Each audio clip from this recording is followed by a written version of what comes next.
Look, whiskey balls. This is going to be a fun video. Is it the thing? This is, well, because it's just so weird. Okay, all right. I have not tried this at all. Oh. Man, that was, I mean, you hit the can. I did hit the can. You hit the can. Yeah.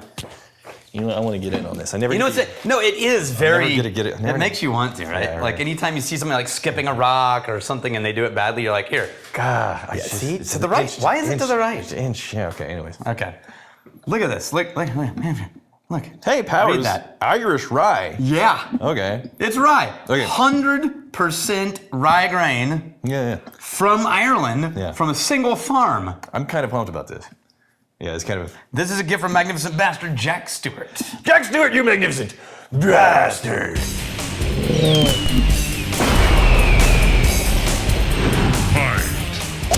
Jack Stewart is also an instructor in whiskey school on the food portion. Oh, nice. Yeah, as well. So he's a whiskey som. Yeah.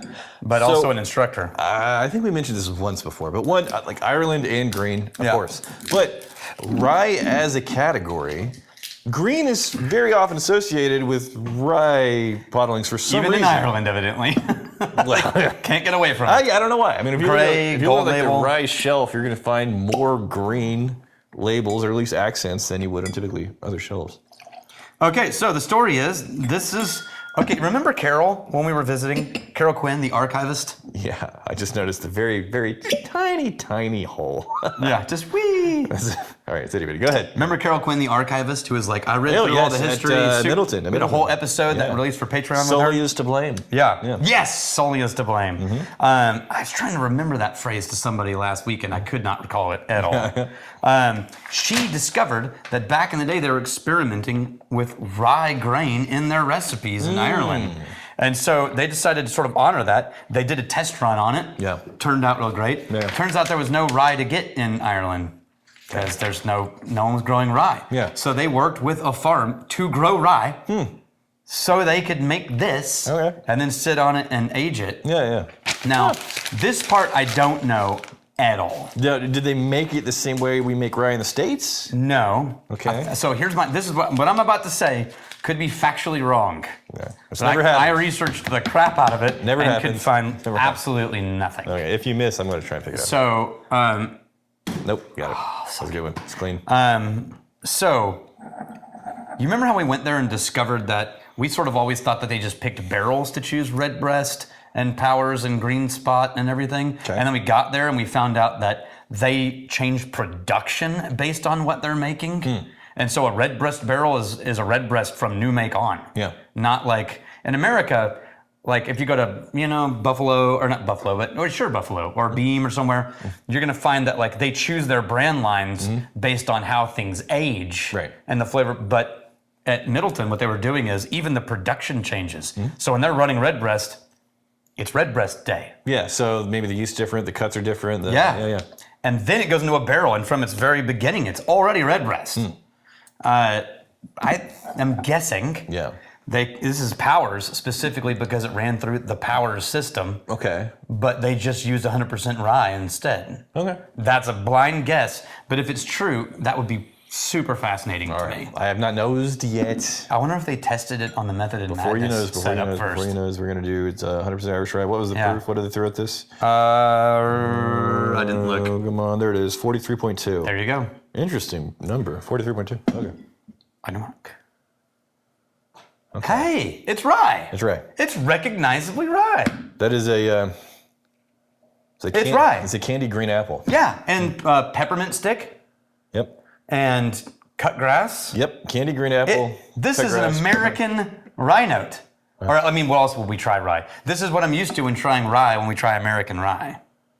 It's also a cherry peppermint. Yeah. It's a peppermint, and then the cherry candy cane. That's what it is. So I'm guessing used oak. So we're getting to try used oak rye. And then the oak is, I actually get the wood in there too, on the back. I don't know if it was new or used oak. I'm just guessing it's used oak. And then wow, so a little in a antique million wood. years on a blind, We never would never pick that as Irish ever. That would be fun. You know, it would be fun to, I don't know, I always feel like it's kind of a dick move to line up experts and then try and throw them, because you will. Well, yeah, it's not hard. It's not. And we do it to each other in here all the time as songs. Yeah, but publicly, people have this pressure. They want to maintain this perception that they have this. Because it's true, the internet This hordes sixth sense, do go like, he couldn't even tell that was McAllen. Fraud! Right? That's what happens. But I would love to have just a lineup of things that are intended just to throw. You know what you want to do if you shoot that? American Rye, Alberta, Canadian Rye, because it's 100% rye. Yeah. Powers Irish Rye. These are all 3 ryes. Right. And don't get any rye, get a Kentucky Rye, because they tend to make low rye ryes that are a little more bourbony than rye. Or you could get 100% rye. Actually, I do like the nose. As far as the rye goes, I'm trying to find something different no. Ireland brings to it. I'm just I can't comparing find it. I'm just comparing it to standard American rye. Yeah, whiskey. me too. Yeah. And I'm looking for how would I pick this out? And the answer is, I don't think I can. I don't think I could find a marker in here. I keep circling back to an antique wood, maybe again like a weather-worn fence post, and then the cherry candy canes. Takes over. Yeah.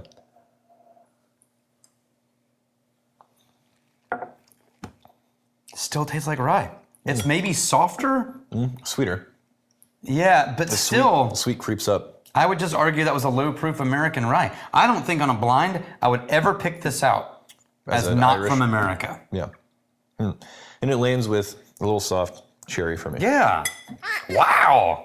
It's not bad. And I need to add some water to this. Yeah, I typically want a little bit more drama thrown at me. If I'm in rye, it's like a spicy category. Potentially there can be a lot in there.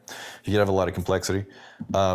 This proof seems like it's a little soft, but what's there is nice. I like You know what this means too for in Ireland? They're going to get to drink some actual rye whiskey.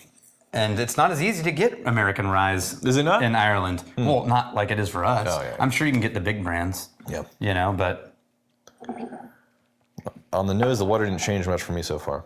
it made it a tinge more grassy for me. It tamped down the candy cane, cherry candy cane. Yeah, all right, grassy, and then I get a little bit of a vanilla creaminess that wasn't quite there before. Yeah, the vanilla. But still cinnamon forward. Yeah.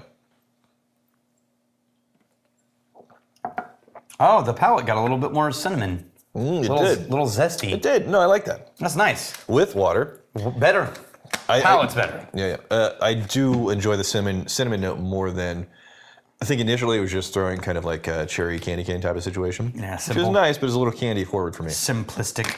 We got the Murphy Movies 1. Oh my God, you have a dropper now? Instead of using your plastic water bottles, I have been ready to send one to you guys. LOL. Dude, I don't. It's been sitting over here the whole time. Nico Aniki6, can somebody who understands whiskey making explain to me why American distilleries can't climate control their rooms for aging? Everybody talks about how American whiskeys age fast due to heat, especially in Texas. I guess the idea is you can't really age a whiskey in Texas for 16 years, or maybe you could, but it's a lot different than aging a whiskey in Scotland for 16 years due to climate. Yeah. So it begs the question, is it just too expensive to climate control an aging facility? Yes. That's, I mean, honestly, there's a couple things I want to say about that, but the bottom line is yes. Can you imagine air conditioning a Buffalo Trace warehouse? Yeah. Like, I mean, good No, like God. if you've ever been into one of these large scale barrel houses, Yeah. it's just it's like an airplane hangar. Yeah, go look at the bill for air conditioning a basketball stadium. Yeah. It's going to be close. Yeah, and then that would basically raise the price of the whiskey because they have to day after day keep these things cool. Now, on a totally different version of that. Before you move on though, and keep in mind, if you're climate controlling this, then that means that there's product sitting on the shelf for even longer that they don't get to get money from. Well, and also if you know how air conditioners work, because this is not a problem with heat. Yeah. In Canada, they heat their warehouses because otherwise, so this is a super nerdy note on a non-Canadian day. Yeah. Well, most Canadian warehouses climate control heat their warehouses. You know why? It's not for the whiskey.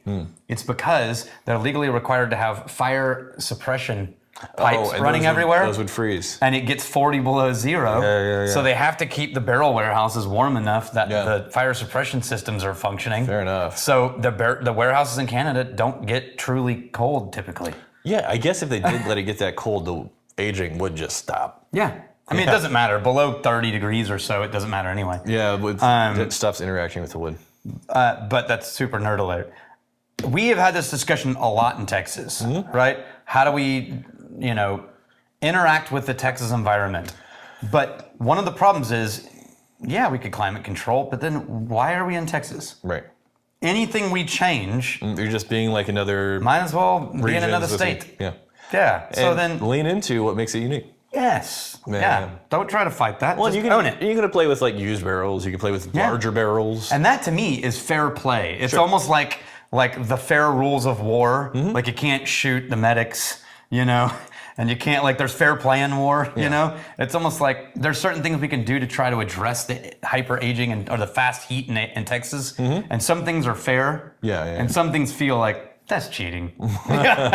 So like in-barrel proofing or larger barrels or used oak, fair. But let's climate control and make it like Scotland, that feels like cheating. But also you're gonna spend 3 times as long aging the thing, and you're not gonna be able to spend 3 times. Not gonna be able to charge 3 times as much money. And if you air condition, if you know how air conditioners work, they Dries out the air. Yeah, they suck humidity out of the air. So your angel share Yeah, it's gonna be brutal. is going to go through the roof. Yeah. Okay. Look, Surprising, Ireland can right? do a rye. Who the It's a thing. All right. Here's to fighting, stealing, and drinking. If you fight, may you fight for a friend. Steal, may you steal your lover's heart. And if you drink, May you drink with us.